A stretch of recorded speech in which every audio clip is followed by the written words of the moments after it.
Hi, I'm Eduarda, and I'm here to share with you my experience inside Love Addicts, which is an online therapeutical program specifically designed for people like me who live with anxious, insecure attachment.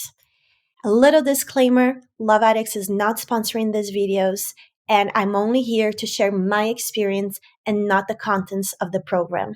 I do hope that my journey can help someone else out there. Let's go. Okay, so week 6 of Love Addicts. Um, I actually had this moment, and this thought never left me. So, as I was going through the program and learning more and more about anxious attachment, but also learning so much about myself, right? Because when you talk about attachment theory, there is like quite a bit of information around it in literature, and inside of Love Addicts you have, so like they basically like studied it all and then compiled it for you, so you are getting so much information about what anxious attachment is and how it can manifest in so many different ways and how it can affect so many different areas of your life. But because of how the program is structured, the experience that I've had with it is that I don't feel like I'm reading a set of rules and like, oh, this is how this is and this is how this manifests. And like, there is only one way and you kind of have to fit in this box. It is just the opposite. It's like, according to studies and according to, like psychology, it can manifest in a certain way, it can show up in another way, but they're all possibilities under like this huge umbrella of anxious insecure attachment. And everything that they do in the program sort of leads you to find out what is true for you. How has anxious attachment been a part of your life? How has it affected your decisions? How has it affected your relationships? And how have you reacted in certain situations? And how have those reactions um, stemmed from your anxious attachment? And I don't like to say, like, oh, my anxious attachment, because I don't want to own it. Like, this is something that is going away. But when you're healing and when you're going through the program, there is like the sense of like, this is my anxious attachment. This is how my anxious attachment talks to me. This is how my anxious attachment manifests for me. This is how it feels in my body. And again, I cannot like say enough about how great it is to be in a program where they show you how to get to know yourself better. And for me, anxious attachment, first of all, I didn't even know about attachment theory like about a year ago. And then I found out about attachment theory. And then I identified with being anxiously attached. And I like watched every YouTube video and read every article, but I didn't quite, and I identified with it, but I didn't quite know like how to change.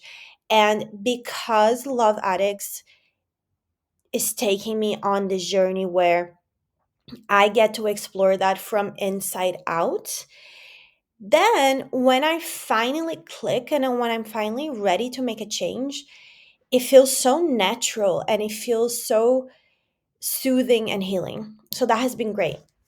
But in week 6, I had this one realization, and now I'm like way, way beyond week 6, and I still feel this. And it's because, and I think the only reason that I can have this realization and stick with it and feel good about it is because one of the things that this program has done for me is help me look at my shadow side and like the darker sides of me, but like really look at it. Like when someone gives you the tool where you can like look at the ugliest, like most shameful parts of yourself, like straight in the face, understand it, love it, and help it, like I always think of that goddess in Moana. So if you watched Moana, by I mean, I'm totally like spoiler alert if you haven't watched it, like skip over this video. But like, at the end, when she has, I think it's like a jewel or something, I don't remember that well, but she realizes she doesn't have to defeat the monster, that she has to give it back its heart. And I think the heart is like a jewel of some sort. I remember it being like a red jewel, but I could be wrong.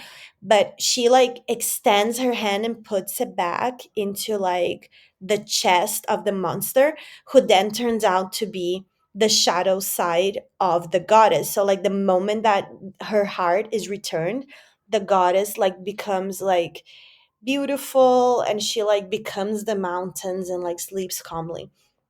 That's what I feel I'm doing when I'm like looking at like the monstrous sides of me and like the shadow sides and the darkness, because I feel like I don't have to do anything about it but give it love and give it back whatever it feels it's missing. And anxious attachment for me is one of those monsters. It's one of the things that is in my shadow. And because I'm like looking at it straight in the face through this program, I started having so much compassion for it, like for my anxious attachment and for myself. And you start having like aha moments of like, oh, obviously, like this is connected to that, etc. And then I feel like little by little, I am giving it back like its heart, like what is precious to it, because you start understanding that even though like, and I'll say this for myself, like for me, anxious attachment shows up in a really, really ugly and destructive way. From talking to other people in the program, I see like it can show up in so many different ways for so many people. Like, I think most of us in there have a pretty like disruptive, ugly, monster like manifestation of anxious attachment, but then like a lot of other people will have a more quiet and subtle way of being attached, anxiously attached, where they might not be as destructive. But I think the great majority like will have pretty destructive behaviors and like, like pick fights in a relationship and sabotage relationships and and even worse, like in the sense of like making like always making like this huge drama out of things, where you're always like making a bad situation worse because of your anxious attachment, which once you learn about it you understand why, and that's when you're like, oh, and then you can start like giving more love to the side of you and putting more light on that. And then you realize, okay, like actually this part of me, like for now I'm going to keep saying that, like my anxious attachment was only like making me like pick fights and make a lot of drama and like make everything more difficult in my relationships, because it was being neglected by me. And or I was letting myself be in a relationship where my needs and wants weren't being met at all, where I was stressed and unhappy. And then for me at least, that's when anxious attachment starts like screaming, and I start like lashing out, and I will like sabotage the hell out of a relationship where I'm not happy.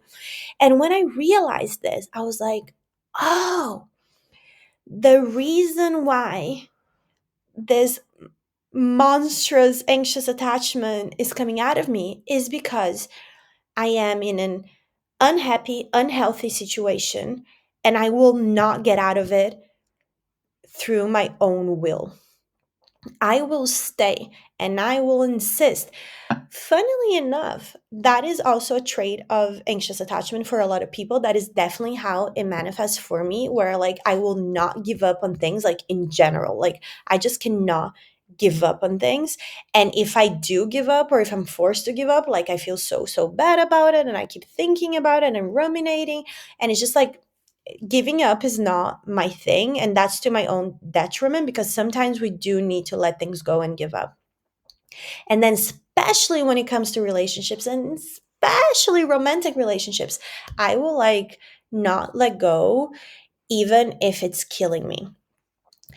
And then I realized that first, anxious attachment is making me have all of these reactions that are very extreme because it's not letting me stay in an unhappy relationship. And at that, when I realized that, I literally went like, oh my God, thank God for my anxious attachment, because I would have dragged on unhappy relationships for so, so, so long if I didn't have this in me, if I didn't have this force in me, if I didn't have this thing in me that will not allow me to stay in unhealthy relationships. And at that point, I felt so, so grateful for this part of me. I understood, and I continue to, like, every day I understand it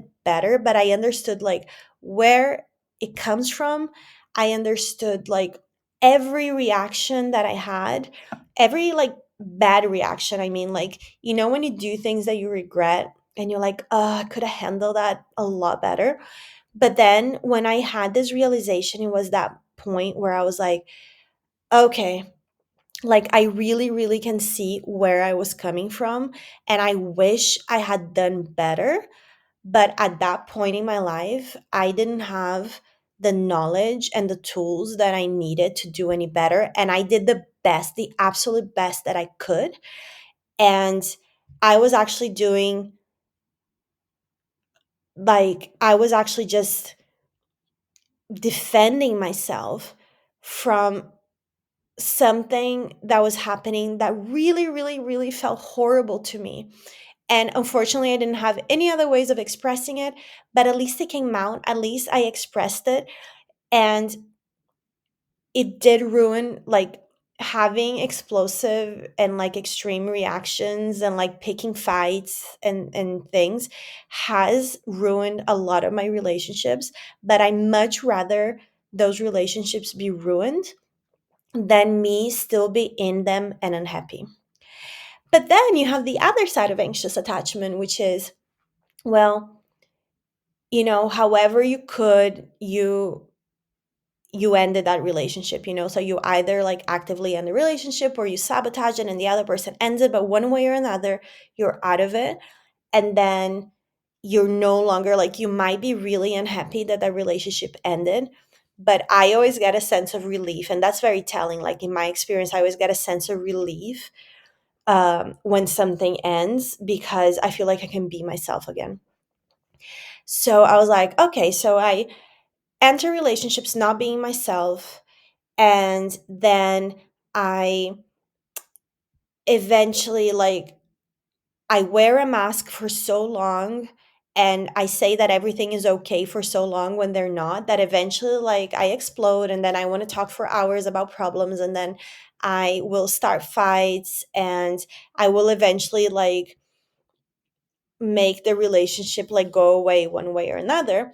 And then it ends and I stay really attached to it, and then I'm like, oh, I miss that person, oh, I wish I hadn't ended. And then, I feel guilty, and then I want to fix things, and then I want to get them back, and I want to like start again. And the way that I see it now is that that is all anxious attachment changing as the situations change, but it's all a defense mechanism. It's wear a mask so you don't get hurt, and stay quiet so you don't cause conflict. And now, like, oh no, like, this is hurting too much, now you do need to speak up, and oh, you're not being listened to, so now you need to, like, like, be more extreme because this person isn't taking you seriously. And there goes my duvet and the dog under it. It must be funny to just see the duvet moving. There is a dog under there.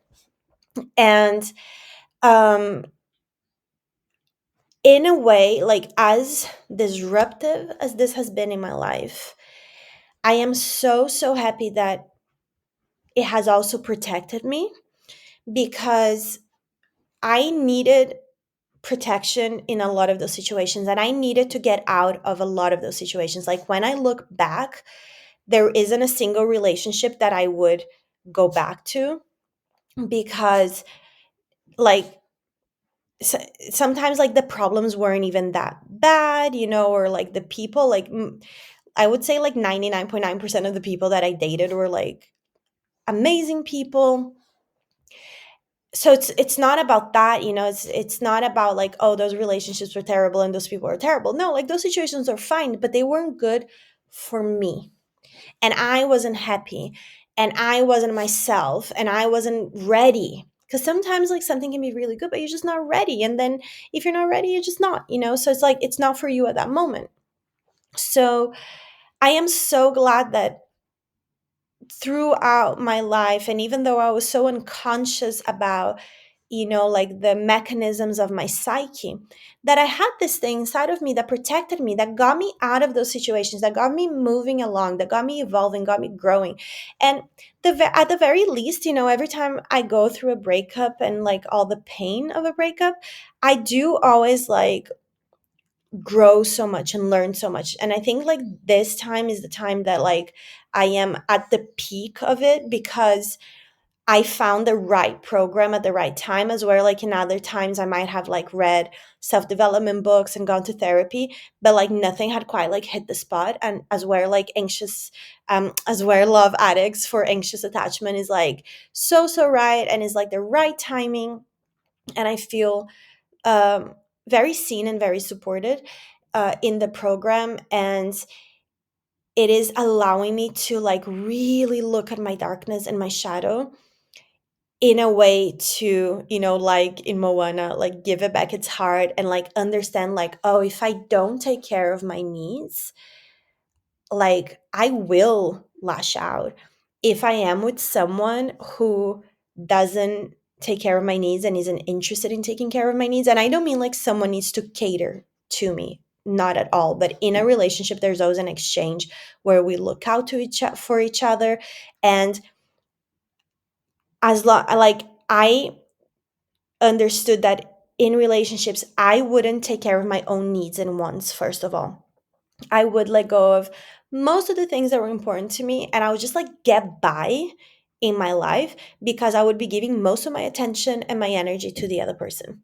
Then on top of that, I wouldn't express my needs and wants and my real self to the person, so they didn't know who I really was. They didn't know what I needed. They didn't know what I wanted. So that like the people that have been with me like never had a chance of like actually being there for me, because I wasn't truthful, at least not until like I exploded and made it into a fight, which like by then like people are usually not ready to listen when you're like being like, raising your voice or being like slightly verbally aggressive to them, or complaining or accusing them, or anything like that. So I didn't get my own needs and wants taken care of by myself. I didn't prioritize myself, prioritize the other person. I took care of their needs. I grew very resentful. I grew very depleted, became very tired. And then when I expressed myself, I did it in not so great ways. And I often found that like the people that I had been with were people that really didn't have like um, the ability to give me what I wanted. So I was like choosing to date people and be in relationships and be in relationships with people that meant really well and that loved me, but they just like it just wasn't in their nature to give me what I feel I needed in a relationship. And but I still got into relationships with them because I didn't really know what I needed. I didn't really know what I wanted from a relationship, and now thankfully I do. So when I look back at those relationships, I was like, wow, like as wonderful as those people were, like we were so not compatible that for them to like sort of like fulfill some of my needs and my wants, it would have been so hard because it would have gone against their own needs and wants. And To me, like that's what like being compatible is these days, because like it's not only having things that you like in common, but is like, do our needs and wants like at least sometimes like meet in the middle, so you we don't have to keep like making sacrifices for each other, if that makes any sense. So I would end up in these relationships where I was with people that really like were not compatible with me, and we were both making a lot of effort and sacrifices to like kind of keep each other happy, but like in the wrong ways because we weren't communicating that well. And then I was completely depleted because I didn't cater to my own needs and wants. And then at one point I would become so depleted and so resentful that I would want them to like fulfill all of my needs and wants. And then obviously like no one is ever going to be able to do that. But because I had been trying so hard to like give all of myself to them and like fulfill their every need and want, which I don't know why I thought I had to do that, but I did think that. Like I thought that I always had to be like nice and agreeable and like do my best, etc., even if it was hurting me.